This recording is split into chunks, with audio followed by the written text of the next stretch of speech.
Final testimony and closing statements were heard in Judge Bob Wortham's court this morning regarding South Park Middle School. Yeah, and today it was an argument over numbers and the cost of potential renovations.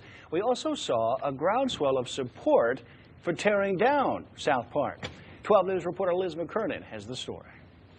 The arguments continued in the South Park hearing and brought a new dynamic in the courtroom, with a number of supporters in favor of tearing down Old South Park filling the benches. That the children in this community get what they were promised to get, and that is a new school.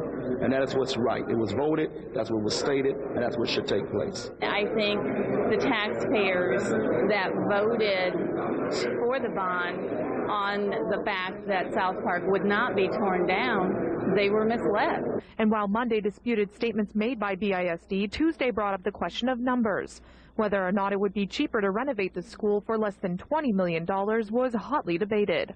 It's up to the board to determine whether that school should be renovated, not the judge, not some independent outside person. Both sides heard testimony from an engineer and a construction manager who disagreed over what it would cost to renovate versus completely rebuild South Park Middle School. Well, I think you really can't look at the final vote as being a true gauge of what the voters wanted, because what they voted for and what they're getting are two different things. Judge Wortham requested both sides consider looking into a neutral third-party engineer to give an unbiased report on reconstruction numbers.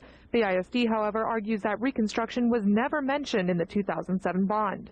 There's nothing, I repeat, in the bond proposal that talked about renovating South Park. That was not what the community voted on. Nowhere did they vote to renovate that school. There's a lot of voters that would have not voted for the bond if they had known that ultimately that meant the destruction of the school. Both sides hoping that their case will be heard and considered in the judge's final decision. In Beaumont, Liz McKernan, 12 News.